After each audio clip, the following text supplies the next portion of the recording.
इस kinematics chapter में graph से रिलेटेड कई सारे क्वेश्चंस पूछे जाते हैं, है ना। तो ग्राफ से रिलेटेड जो क्वेश्चंस होंगे उनको करने के लिए हमें कुछ इन्फॉर्मेशन की जानकारी होनी चाहिए। तो हम लोग पहले ये जानने की कोशिश करेंगे कि कौन सा ग्राफ से क्या इन्फॉर्मेशन हमें मिलता है।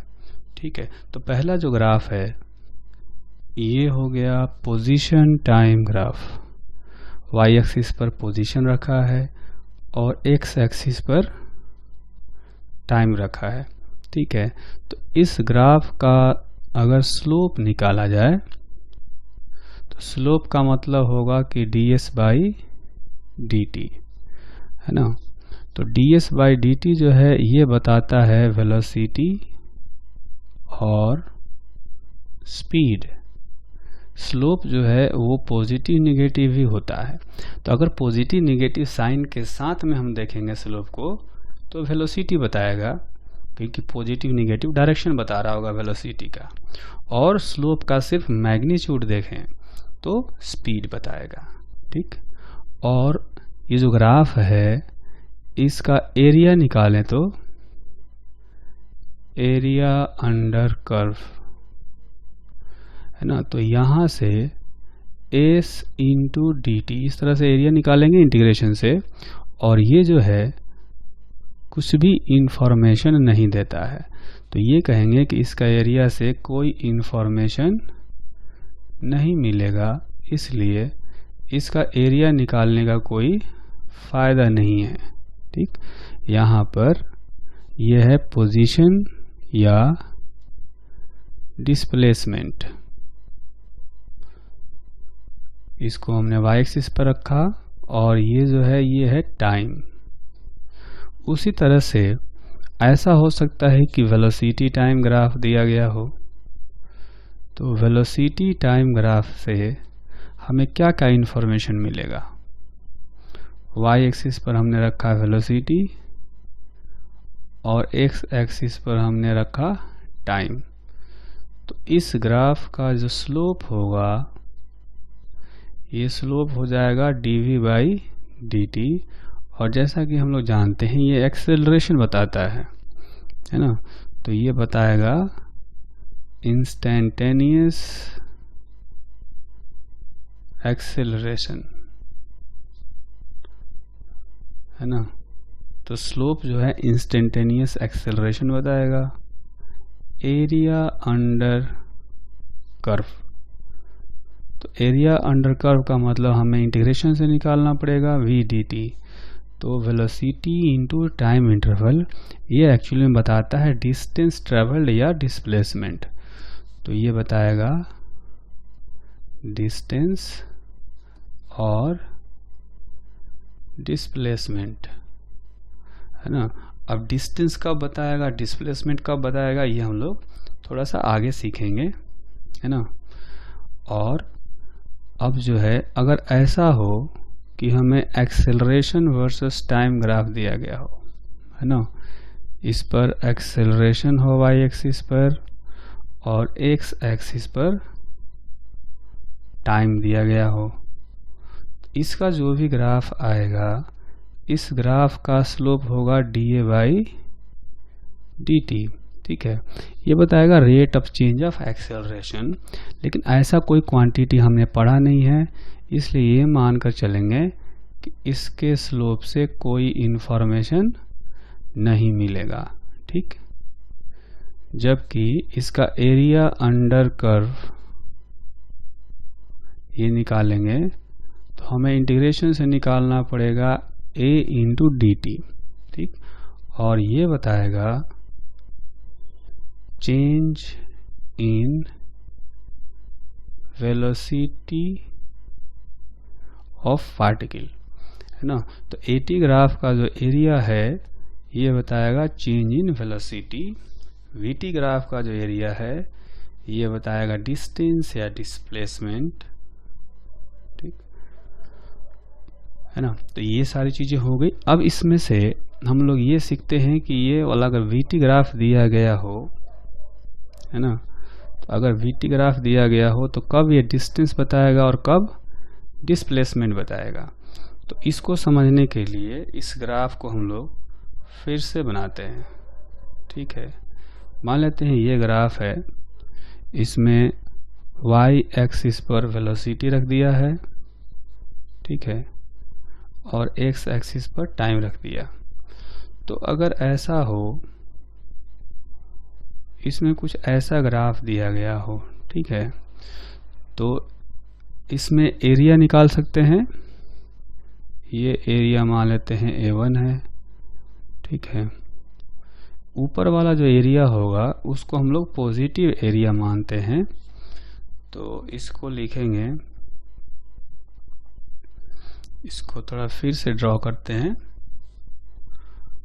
तो ये एरिया कुछ ऐसे मान लेते हैं। इसमें से ये एरिया हो गया A1, ये एरिया हो गया A2 और ये हो गया A3। ठीक, ऊपर का जो एरिया है वो पॉजिटिव होता है और जो नीचे का एरिया है उसको निगेटिव कहते हैं। ठीक है, तो इसको ऐसे समझा जा सकता है कि कोई पार्टिकल है ना, ऊपर का जो ग्राफ है वो वेलोसिटी पॉजिटिव बताएगा, नीचे ग्राफ जो है वेलोसिटी निगेटिव डायरेक्शन बताएगा। तो पहले ये जो है फॉरवर्ड डायरेक्शन में A1 डिस्टेंस गया है ना, ये जो एरिया है A1 ये डिस्टेंस बताता है। तो A1 डिस्टेंस गया, फिर लेकिन A2 डिस्टेंस पीछे की तरफ आ गया, यहाँ से A2 डिस्टेंस पीछे आ गया और फिर वापस फॉरवर्ड डायरेक्शन में A3 डिस्टेंस ट्रेवल किया, ऐसे ये हो गया यहाँ से यहाँ तक A3। ठीक, और ये है A2 यहाँ से यहाँ तक और ये है A1। ठीक, तो अगर हमसे टोटल डिस्टेंस पूछा जाए तो डिस्टेंस में क्या करते हैं, चाहे पार्टिकल आगे जाए या पीछे जाए सारा डिस्टेंस जोड़ते हैं, है ना। तो A1 डिस्टेंस जोड़ेंगे, फिर A2 डिस्टेंस जो बैकवर्ड डायरेक्शन में गया है, यहाँ पर देखेंगे पीछे की तरफ गया है A2, इसको भी जोड़ेंगे, और फिर यहाँ से A3 डिस्टेंस ऊपर गया है ना, तो उसको भी जोड़ेंगे। तो टोटल डिस्टेंस इतना गया। जबकि टोटल डिस्प्लेसमेंट निकालना हो तो वो कैसे निकालेंगे, फॉरवर्ड डायरेक्शन में डिस्प्लेसमेंट पॉजिटिव और बैकवर्ड डायरेक्शन में जो गया उसको माइनस करेंगे, क्योंकि इतना डिस्प्लेसमेंट कम हो गया होगा, और फिर फॉरवर्ड डायरेक्शन में गया है A3। तो इस तरह से जब डिस्प्लेसमेंट निकालना हो तो नीचे वाला एरिया को निगेटिव लेंगे जैसा यहाँ लिया है, और ऊपर वाले को पॉजिटिव। लेकिन जब डिस्टेंस निकालना हो तो ऊपर नीचे जो भी एरिया हो सबको पॉजिटिव लेकर के ऐड करते जाते हैं। ठीक है, तो अभी हमने ये पता किया कि किस ग्राफ से क्या क्या इंफॉर्मेशन मिल सकता है। ठीक है, ST ग्राफ यानी डिस्प्लेसमेंट या पोजीशन टाइम ग्राफ से हमें मिलता है वेलोसिटी और स्पीड। अगर इसका स्लोप निकालेंगे तो इसका एरिया से कुछ भी नहीं मिलता। VT ग्राफ दिया गया हो तो स्लोप बताता है इंस्टेंटेनियस एक्सेलरेशन और एरिया बताता है डिस्टेंस या डिस्प्लेसमेंट। डिस्टेंस का बताता है, डिस्प्लेसमेंट का बताता है, हमने यहाँ नीचे समझ लिया। उसी तरह से AT ग्राफ हो तो AT ग्राफ का स्लोप कुछ नहीं बताता, जबकि एरिया बताता है चेंज इन वेलोसिटी। ठीक, अब इस कॉन्सेप्ट पर बेस्ड एक एग्जांपल करते हैं। एग्जांपल में आप देखेंगे कि यहाँ पर एक ग्राफ बनाया गया है ना। इसमें दो स्टूडेंट्स हैं A और B। A जो है वो यहाँ से चलना शुरू किया है, ये इनका पोजीशन बताया गया है ना, ये है पोजीशन यानी कि x, और x एक्सिस पर जो है वो टाइम रखा गया है, टाइम t। तो एक दो स्टूडेंट हैं, एक A है और दूसरा है B। दोनों अपने घर से चल करके स्कूल तक जाते हैं। Two students move from their respective homes to their respective schools, है ना। तो ये स्कूल तक जाते हैं, तो उसका जो ग्राफ दिखाया गया है, graph of their journey is shown on xt graph. ठीक, अब इसमें हमें क्या करना है कि कुछ क्वेश्चंस का आंसर बताना है। जैसे पहला क्वेश्चन ये है कि who moves faster, कौन तेज चल रहा था। तो आप ग्राफ देखेंगे, है ना। तो ये पोजीशन टाइम ग्राफ है। पोजीशन टाइम ग्राफ का स्लोप बताता है वेलोसिटी। जैसा यहाँ देखेंगे, इसका स्लोप बताता है वेलोसिटी या स्पीड। तो स्लोप जिसका ज़्यादा होगा उसकी वेलोसिटी भी ज़्यादा होगी। तो देखेंगे बी का स्लोप ज़्यादा है ए से, इसलिए बी फास्टर मूव कर रहा था। तो इसका जो आंसर होगा, है ना, इसका आंसर हो जाएगा बी। उसके बाद जो सेकंड क्वेश्चन है वो ये है कि whether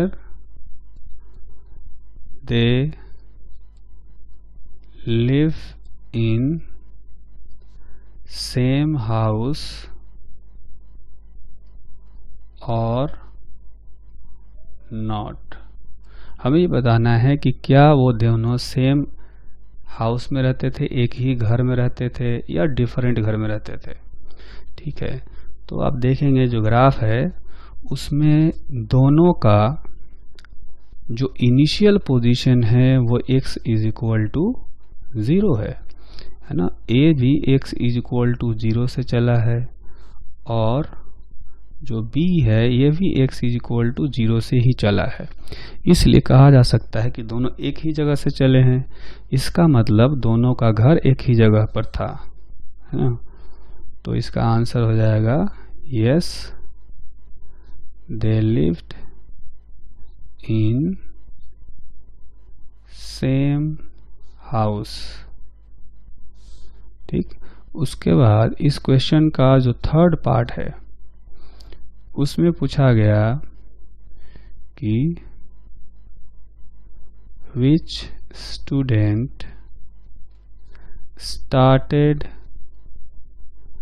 its journey फर्स्ट, है ना। कौन घर से पहले चला था ये बताना है। तो आप देखेंगे कि जो ए है, ए ने अपनी journey t is equal to 0 पर शुरू की थी, है ना। ए के लिए ये है t इज इक्वल टू 0 और ये है t इज इक्वल टू कुछ t0 होगा, कुछ पॉजिटिव टाइम है। ठीक है, तो t इज इक्वल टू 0 पर चलना शुरू किया है ए ने, यानी ए ने पहले चलना शुरू किया होगा। तो इस क्वेश्चन का जो आंसर है वो ये है कि ए जो है इसने पहले चलना शुरू किया था। तो इसका आंसर हो गया ए। ठीक, उसके बाद फोर्थ क्वेश्चन ये है कि वेदर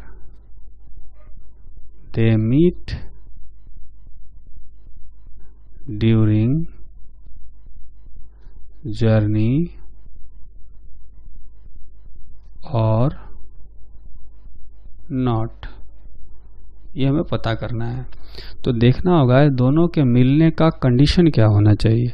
कंडीशन ये होना चाहिए कि एक ही टाइम पर पोजीशन एक ही होना चाहिए, तब वो एक ही टाइम पर एक ही जगह मिलेंगे। तो इस ग्राफ में देखेंगे कि यहाँ पर एक ऐसा टाइम है ना, ये एक ऐसा पोजीशन है जब दोनों का पोजीशन तो एक ही है ना। इसको मान लेते हैं x1 और यहाँ पर टाइम मान लेते हैं t1।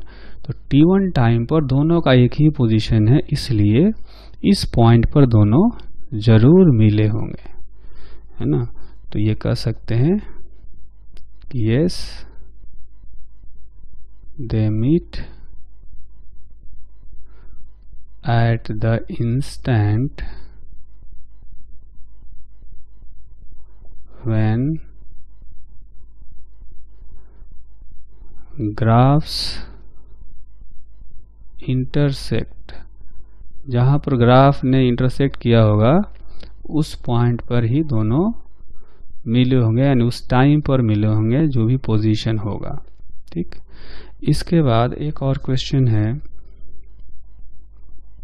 ना। ये क्वेश्चन है कि who reached the school first। School पहले कौन पहुंचा। तो आप देखेंगे कि दोनों की जो जर्नी है वो एक ही टाइम पर ख़त्म हो रही है। t2 टाइम अगर मान लिया जाए तो A का जो जर्नी है t2 टाइम पर ख़त्म हुआ और B का जो जर्नी है वो भी t2 टाइम पर ख़त्म हुआ। ठीक, तो इसलिए कह सकते हैं कि दोनों स्कूल में एक साथ पहुँचे हैं। तो जो आंसर होगा कि दे reached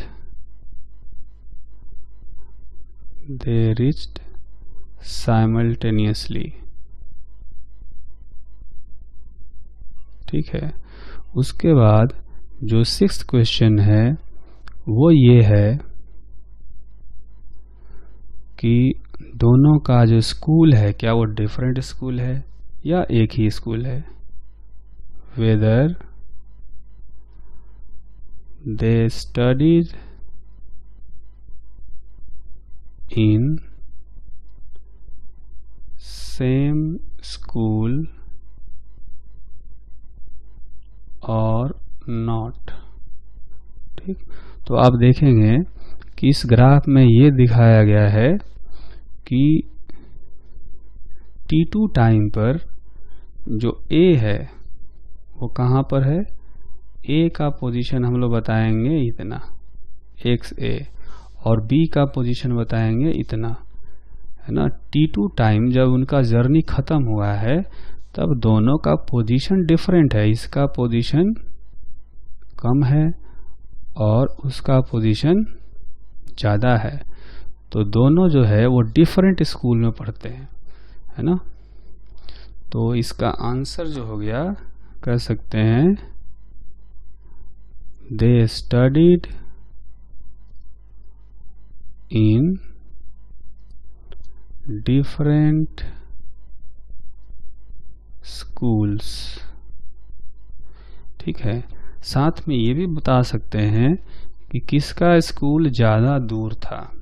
तो आप देखेंगे कि B ने डिस्टेंस ज़्यादा ट्रेवल किया है। XB जो है ये XB होगा, तो XB बड़ा है इस XA से। तो ये भी कह सकते हैं कि school of B was farther than school of A। ठीक, तो अगर ये चाहें तो हम लोग लिख सकते हैं school of B was farther than school of A from their home। ठीक,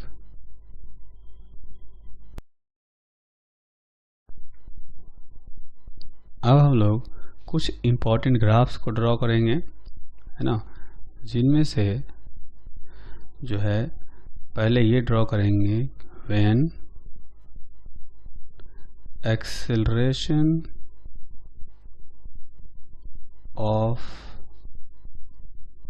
particle is positive and constant.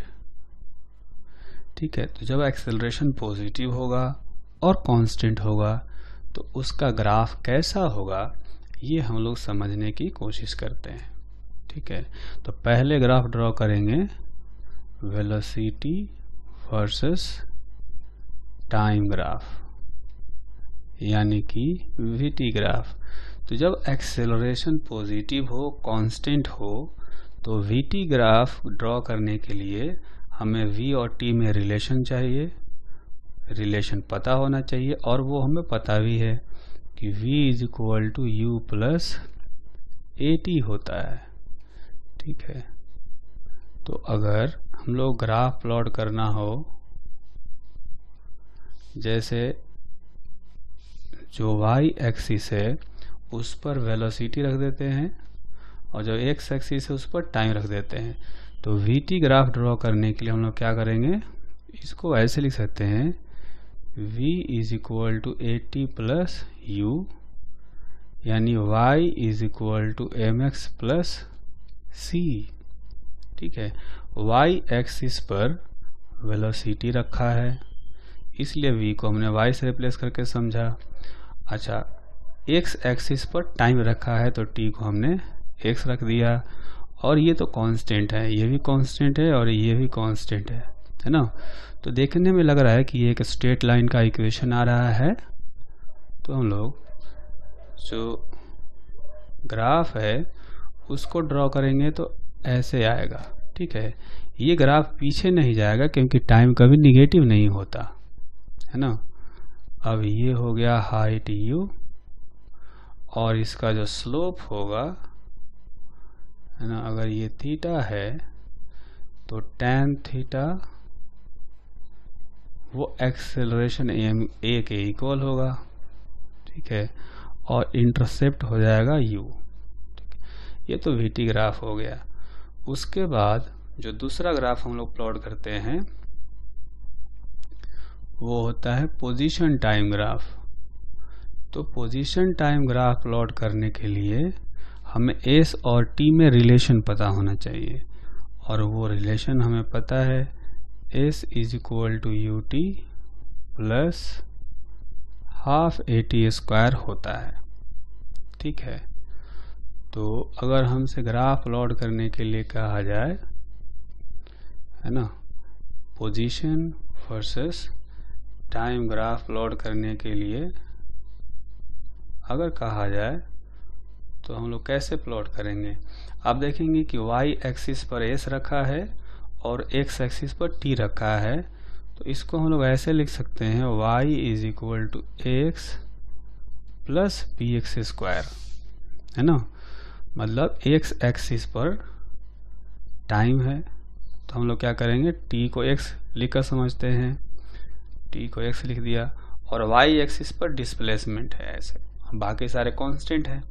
तो हमने मैथमेटिकल टूल्स में पढ़ा था कि ऐसा जो इक्वेशन आता है ये होता है पैराबोला ओपनिंग अपवर्ड्स, है ना। तो ऐसा पैराबोला है जो कि ऊपर की तरफ ओपन हो रहा होगा। अब ऊपर की तरफ ओपन हो रहा हो तो इसमें कई सारी पॉसिबिलिटीज़ है ना। पॉसिबिलिटीज़ तो ये है कि ग्राफ ऐसा भी हो सकता है ना। ऐसा तब हो सकता है जब इनिशियल वेलोसिटी पॉजिटिव हो। ठीक, उसके बाद ऐसा भी हो सकता है कि इनिशियल वेलोसिटी ज़ीरो हो। तो अगर इनिशियल वेलोसिटी ज़ीरो होगा तो उसका ग्राफ कैसा आएगा, है ना। उस केस में जो ग्राफ का स्लोप होगा ये थोड़ा सा हॉरिजॉन्टल रहते हुए ऐसे जाएगा। ठीक, हमने क्या देखा था कि एसटी ग्राफ का जो स्लोप है वो वेलोसिटी बताता है, तो इनिशियल वेलोसिटी पॉजिटिव होने का मतलब इनिशियल स्लोप पॉजिटिव होना चाहिए ऐसा। जबकि अगर यहाँ पर इनिशियल वेलोसिटी 0 लिया जाए तो इनिशियल स्लोप 0 होना चाहिए। यहाँ पर टेंजेंट ड्रॉ करेंगे ऑरिजिन पर तो उसका स्लोप होना चाहिए 0। ठीक, इसको अगर चाहें तो ऐसे लिख सकते हैं, ये तब ग्राफ आएगा जब u का वैल्यू 0 हो, इनिशियल वेलोसिटी 0 हो। ठीक है, और फिर ऐसा भी हो सकता है कि इनिशियल वेलोसिटी निगेटिव हो। तो अगर इनिशियल वेलोसिटी निगेटिव होगा तो उस केस में जो ग्राफ आएगा वो कुछ ऐसा दिखेगा। पैराबोला अपवर्ड ही रहेगा, लेकिन ग्राफ जो है वो ओरिजिन से नीचे की तरफ चला जाएगा, है ना, क्योंकि इनिशियल वेलोसिटी 0 है तो इनिशियल स्लोप निगेटिव होना चाहिए। तो यहाँ पर जो टेंजेंट है उसका स्लोप निगेटिव आएगा। ठीक, तो ये तो हो गया कि जब एक्सेलरेशन पॉजिटिव होगा और कांस्टेंट होगा तो वीटी ग्राफ स्ट्रेट लाइन आएगा और एसटी ग्राफ पैराबोला अपवर्ड आएगा। ठीक, उसी तरह से जो दूसरा केस है यानी केस बी, तो केस बी में हम लोग क्या करेंगे, when acceleration is negative and constant. तो जब एक्सेलरेशन नेगेटिव होगा और कांस्टेंट होगा उस केस में अगर वीटी ग्राफ को प्लॉट करें तो कुछ ऐसा आएगा कि इसका जो इक्वेशन है v और t में जो रिलेशन है वो कुछ ऐसा दिखेगा, u माइनस ए टी। चूँकि एक्सेलरेशन निगेटिव है तो बीच में निगेटिव साइन आएगा, तो इसको लिख सकते हैं v is equal to minus a t plus u।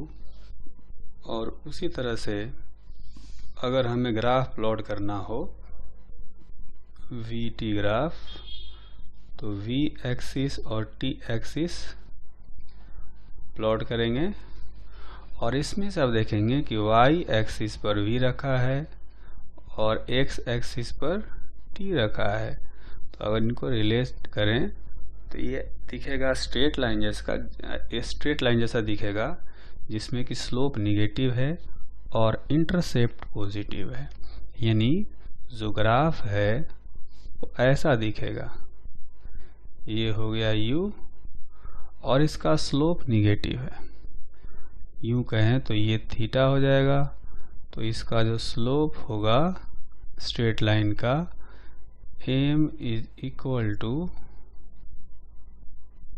tan minus theta, या कहें कि यहाँ पर माइनस tan थीटा। m का वैल्यू ये हो जाएगा, tan थीटा से निकल जाएगा, माइनस हमने पहले से लगा दिया है यहाँ पर, तो बस हमें स्लोप का मैग्नीट्यूड निकालना है तो tan थीटा से निकल जाएगा। ठीक है, ये हो गया वीटी ग्राफ। हमने वीटी ग्राफ देखा, पहले भी आया था स्ट्रेट लाइन और यहाँ भी स्ट्रेट लाइन ही आया है। अब आते हैं दूसरा केस में, जब हमें ड्रॉ करना होगा पोजीशन टाइम ग्राफ।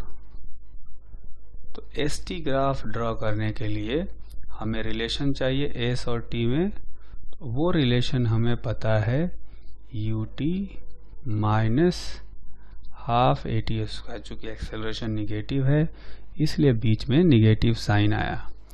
तो अगर ऐसा कहा जाए कि हमें एस टी ग्राफ प्लॉट करना है, यानी वाई एक्सिस पर एस और एक्स एक्सिस पर टी रख दिया जाए, तो आप देखेंगे कि ये जो इक्वेशन है इसको हम लिख सकते हैं एस, चूँकि वाई एक्सिस पर रखा गया है तो उसको y से रिप्लेस कर सकते हैं, और t x एक्सिस पर रखा गया है तो उसको x से रिप्लेस कर सकते हैं। तो ये इक्वेशन कुछ ऐसा दिखेगा, y is equal to a x minus b x square. ठीक है, और ये जो है इक्वेशन देख के लग रहा है कि ये इक्वेशन है पैराबोला ओपनिंग डाउनवर्ड्स, जैसा कि हमने मैथमेटिकल टूल्स में पढ़ा था, है ना। तो इसका जो ग्राफ आएगा वो कुछ इस तरह से आएगा। अगर इनिशियल वेलोसिटी पॉजिटिव हुआ तो ये ग्राफ ऐसा आएगा। क्योंकि इनिशियल वेलोसिटी पॉजिटिव है तो इनिशियल स्लोप भी पॉजिटिव होना चाहिए, ठीक। उसी तरह से और भी पॉसिबिलिटी ये है कि अगर इनिशियल वेलोसिटी 0 हुआ, है ना, इनिशियल वेलोसिटी अगर 0 हो तो ग्राफ जो है वो देखने में पहले से थोड़ा सा डिफरेंट होगा, है ना। ये आएगा कुछ ऐसे।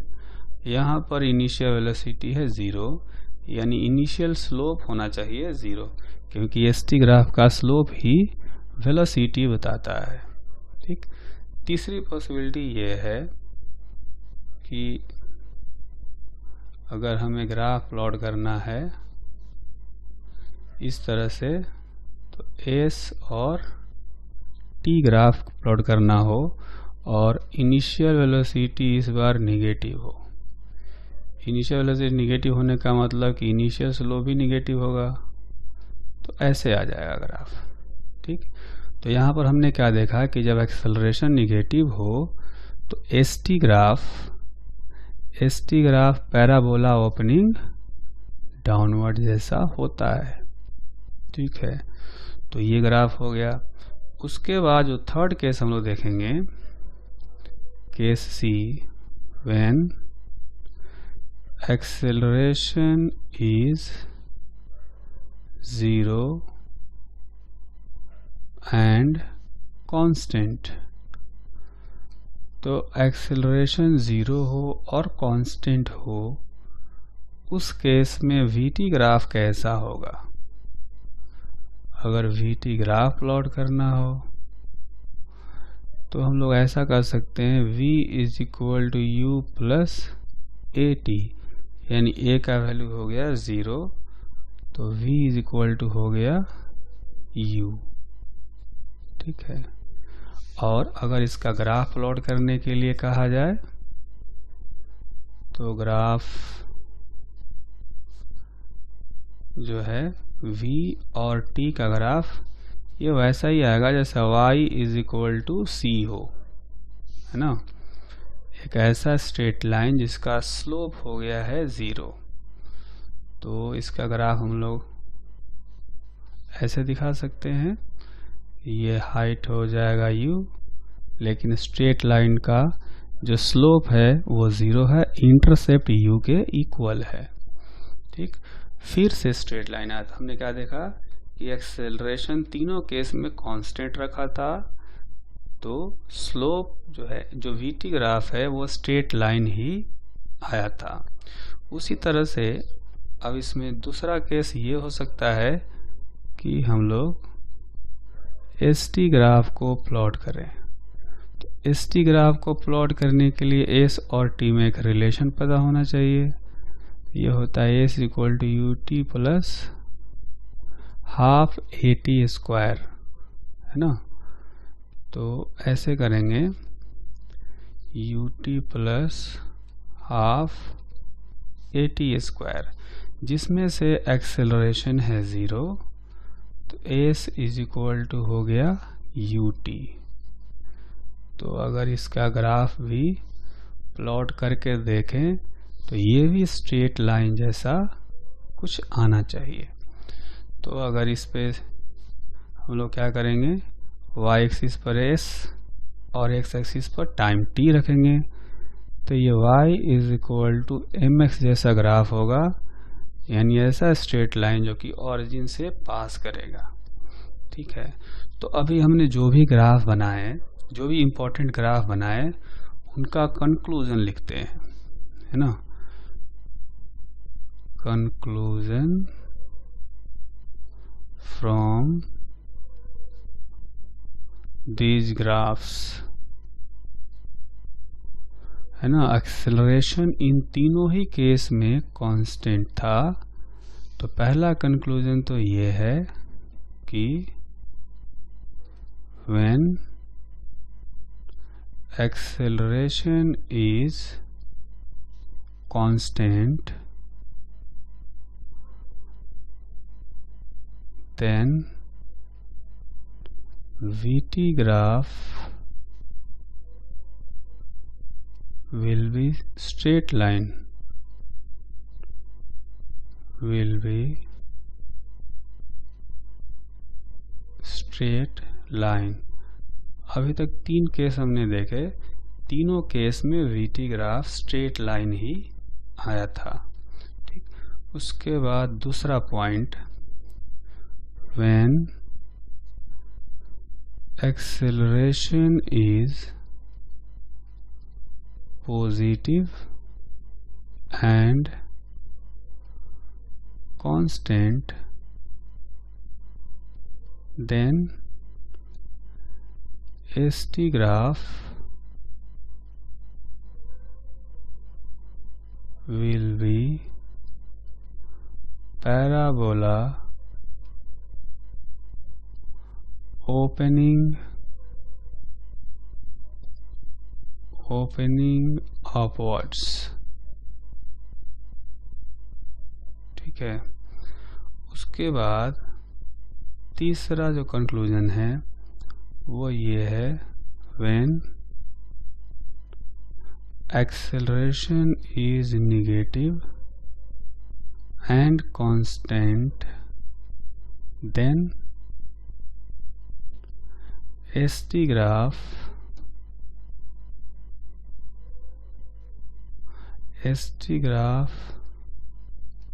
will be parabola opening downwards। ठीक है, ये अभी हमने इस ग्राफ में ड्रॉ किया था, दूसरे वाले ग्राफ में। ठीक, तो 3 पॉइंट्स हो गए। एक पॉइंट और आता है, वो पॉइंट ये है, 4th point, when acceleration is 0 and constant then ST graph will be straight line। ठीक है, तो ये चारों कंक्लूजन हमें ध्यान रखने होंगे जब भी हम लोग ग्राफ प्लॉट करेंगे कांस्टेंट एक्सेलरेशन वाला। तो ये 4 कंक्लूजन हमें याद रहना चाहिए। ठीक है, पहला कंक्लूजन तो ये हुआ कि जब एक्सेलरेशन कांस्टेंट होगा, है ना, जब एक्सेलरेशन कांस्टेंट होगा तो वीटी ग्राफ हमेशा स्ट्रेट लाइन आएगा। ठीक, अच्छा, जब एक्सेलरेशन पॉजिटिव और कांस्टेंट हो तो पैराबोला अपवर्ड आएगा, ST ग्राफ, है ना। ST ग्राफ पैराबोला अपवर्ड आएगा जब भी एक्सेलरेशन पॉजिटिव और कांस्टेंट हो। जब निगेटिव और कांस्टेंट होगा तब ST graph parabola opening downwards होगा। और फाइनली जब एक्सेलरेशन 0 हो जाएगा, acceleration 0 and constant, then ST graph will be a straight line. तो ये 4 कंक्लूजन हमें याद रखने होंगे। तो अभी जो हमने इम्पोर्टेंट ग्राफ्स पढ़े, उनका जो कंक्लूजन निकाला, उन पर बेस्ड एक एग्जाम्पल करते हैं। इस एग्जाम्पल में आप देखेंगे कि हमने एक पोजीशन टाइम ग्राफ बनाया हुआ है। ठीक है, motion of A particle is shown on position time graph the journey is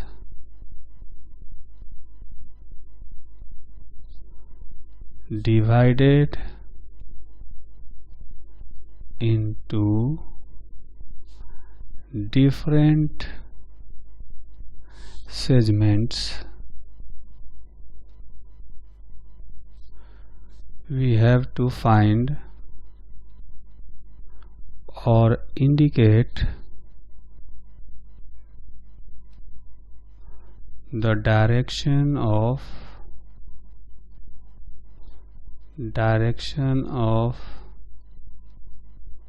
velocity and acceleration, direction of velocity and acceleration in different segments if path is straight, है ना। अगर straight path पर चल रहा हो तब हमें बताना है कि किस सेगमेंट में वेलोसिटी पॉजिटिव और किस सेगमेंट में नेगेटिव होगी। उसी तरह से एक्सेलरेशन जो है किस सेगमेंट में पॉजिटिव होगा, किस सेगमेंट में नेगेटिव होगा। ठीक है, तो हम लोग एक क्या करेंगे, इस टेबल में एक टेबल बनाया गया है, इस टेबल में बताएंगे कि किस सेगमेंट का वेलोसिटी पॉजिटिव है, किसका नेगेटिव है ना। तो इस टेबल का जो फर्स्ट कॉलम है इसमें रखेंगे सेगमेंट्स और इसमें रखेंगे डायरेक्शन ऑफ वेलोसिटी। उसके बाद इसमें रखेंगे डायरेक्शन ऑफ एक्सेलरेशन। ठीक है, तो कई सारे सेगमेंट्स हैं, हम शुरू करेंगे पहले सेगमेंट्स यानी कि OA से। ठीक है, तो OA सेगमेंट में अगर वेलोसिटी देखना हो तो जैसा कि हमें पता है कि ST ग्राफ का स्लोप वेलोसिटी बताता है ना। इसका जो स्लोप है वो वेलोसिटी बताता है। तो स्लोप देखेंगे कि हर जगह पॉजिटिव है, यहाँ पर टेंजेंट ड्रा करेंगे कहीं भी पॉजिटिव स्लोप आएगा तो वेलोसिटी भी पॉजिटिव होगी। ठीक, उसके बाद एक्सेलरेशन, तो एक्सेलरेशन के लिए हम लोग कंक्लूजन का ध्यान रखेंगे। कंक्लूजन में हमने अभी ये पढ़ा कि जब भी एक्सेलरेशन पॉजिटिव होता है, कांस्टेंट होता है, तो जो ST ग्राफ है वो आता है पैराबोला अपवर्ड, है ना।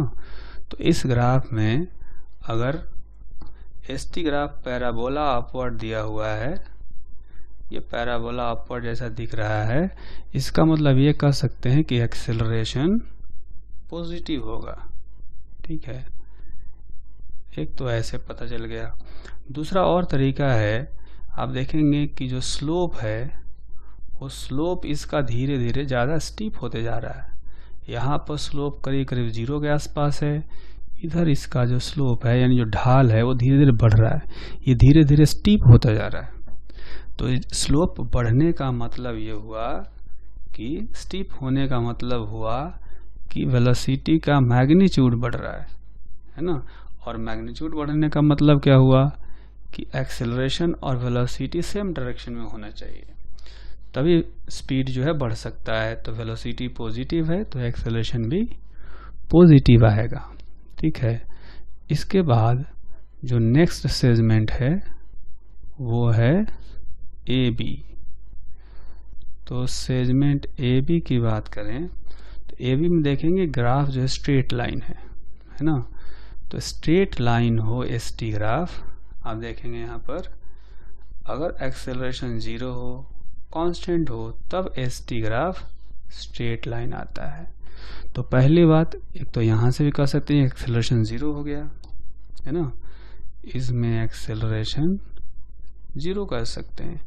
दूसरा चीज़ ऐसे कर सकते हैं कि चूंकि यहाँ पर स्लोप तो पॉजिटिव है तो वेलोसिटी पॉजिटिव होगा, क्योंकि स्लोप वेलोसिटी बताता है ST ग्राफ का।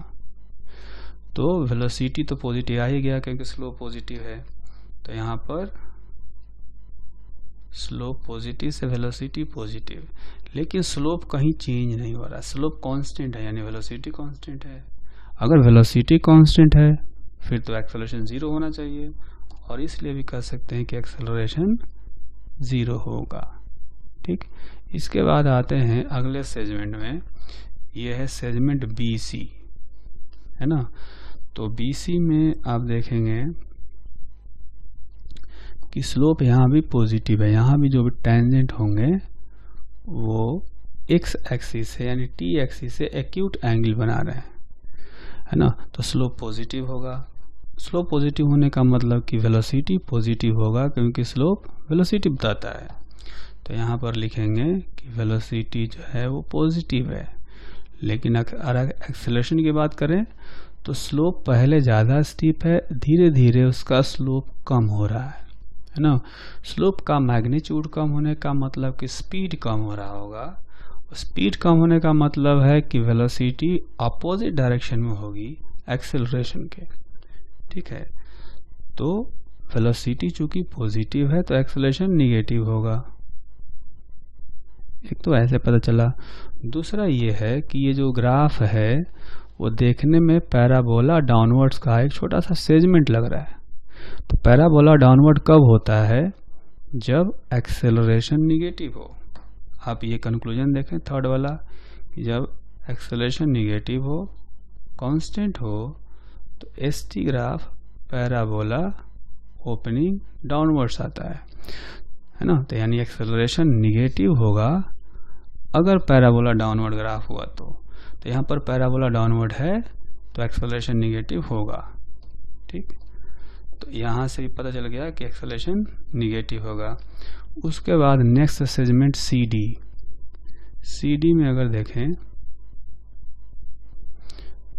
तो CD में फिर से स्ट्रेट लाइन है ना। ये स्ट्रेट लाइन है लेकिन स्लोप है 0 और स्लोप ही वेलोसिटी बताता है, तो वेलोसिटी भी 0 होगा। तो ऐसा कह सकते हैं कि वेलोसिटी 0 है और एक्सेलरेशन भी 0 होगा, क्योंकि वेलोसिटी कांस्टेंट है। वेलोसिटी कांस्टेंट कैसे बोलेंगे? क्योंकि स्लोप कांस्टेंट है तो वेलोसिटी कांस्टेंट है। ठीक, तो यहाँ से आ गया। और दूसरा ये जो फोर्थ स्टेटमेंट है कि जब भी ST ग्राफ स्ट्रेट लाइन होगा तो एक्सेलरेशन 0 होना चाहिए। तो यहाँ से भी एक्सेलरेशन 0 आ गया।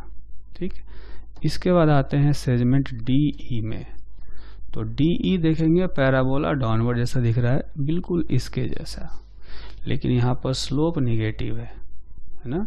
यहाँ पर स्लोप निगेटिव होगा, तो स्लोप निगेटिव का मतलब वेलोसिटी निगेटिव होगा। तो DE में वेलोसिटी निगेटिव होगा क्योंकि स्लोप निगेटिव है, और है ना यहाँ पर स्लोप निगेटिव है इसलिए वेलोसिटी निगेटिव होगा क्योंकि स्लोप वेलोसिटी बताता है। ठीक, और ये पैराबोला डाउनवर्ड जैसा दिख रहा है इसलिए एक्सेलरेशन निगेटिव ही होना चाहिए। एक्सेलरेशन निगेटिव होना चाहिए। दूसरा तरीका ये है कि यहाँ पर स्लोप जो है तो निगेटिव में, लेकिन जो स्टीप होता जा रहा धीरे धीरे, स्टीप होने का मतलब है कि स्लोप का स्पीड का मैग्नीट्यूड बढ़ रहा है। स्पीड तब बढ़ता है जब एक्सेलरेशन और वेलोसिटी सेम डायरेक्शन में हो, यानी चूंकि वेलोसिटी निगेटिव में है तो एक्सेलरेशन भी निगेटिव में होना चाहिए। ठीक, उसके बाद एक और सेगमेंट बचता है EF में भी स्लोप देखेंगे कि निगेटिव है ना। इस ग्राफ का स्लोप निगेटिव है तो वेलोसिटी निगेटिव होगा EF में स्लोप निगेटिव तो वेलोसिटी निगेटिव, लेकिन ये पैराबोला अपवर्ड जैसा लग रहा है ना। तो पैराबोला अपवर्ड हो तो एक्सेलरेशन पॉजिटिव हो जाता है, जैसा कि कंक्लूजन में हमने पढ़ा। तो एक्सेलरेशन हो जाएगा पॉजिटिव। और दूसरा तरीका, चूँकि इस जो स्लोप है वो पहले स्टीप है, फिर स्लोप धीरे धीरे कम होता जा रहा है। स्लोप कम होने का मतलब स्पीड कम हो रहा होगा। स्पीड कम होने का मतलब कि वेलोसिटी के अपोजिट डायरेक्शन में एक्सेलरेशन होगा। ठीक है, तो वेलोसिटी निगेटिव है तो एक्सेलरेशन पॉजिटिव यानी अपोजिट डायरेक्शन में होना चाहिए। तो इस तरह से हमने ये क्वेश्चन भी कंप्लीट कर लिया।